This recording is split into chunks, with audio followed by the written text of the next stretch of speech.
Age అనేది కేవలం ఒక నంబర్ మాత్రమేనని ప్రూవ్ చేశాడు కేరళ రాష్ట్రానికి చెందినటువంటి 90 సంవత్సరాలు గల నారాయణ్ నాయర్ అనేటువంటి ఒక రిటైర్డ్ ప్రభుత్వ ఉద్యోగి.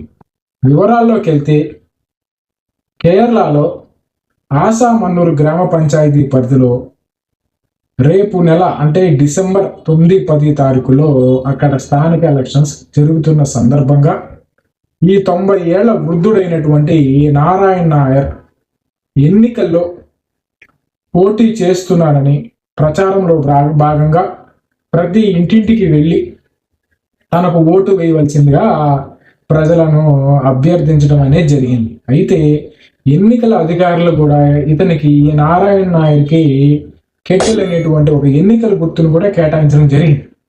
ఈయన ప్రచారంలో భాగంగా ఈయన ఎలాంటి వస్త్రాలు ధరించుకున్నాడు అంటే ఒక తెల్ల చొక్కా వేసుకొని ఒక ధోతి ధరించుకొని వణుకుతూ నడవలేని పరిస్థితిలో ఆయన ఇంటింటికి వెళ్ళి ఎన్నికల ప్రచారంలో చాలా యాక్టివ్గా పాల్గొనడం అనేది జరిగింది. అయితే అక్కడ ఉన్నటువంటి ఒక పత్రికా విలేకరి ఈ పెద్ద ఆయన్ని ప్రశ్నించగా, అంటే ఈ వయసులో మీకు ఎన్నికలు ఇలాంటివి అవసరమా అంటే ఆయన ఆ 90 ఏళ్ళ వృద్ధుడు ఏమని సమాధానం ఇచ్చాడంటే, ఏజ్ అనేది జస్ట్ ఒక నెంబర్ మాత్రమేనని, సంకల్పం చెయ్యాలనే పట్టుదల మనలో ఎప్పటికీ ఉంటే అది వయసుకి నిమిత్తం లేదని మంచి సమాధానం అనేది ఇవ్వటం అనేది జరిగింది.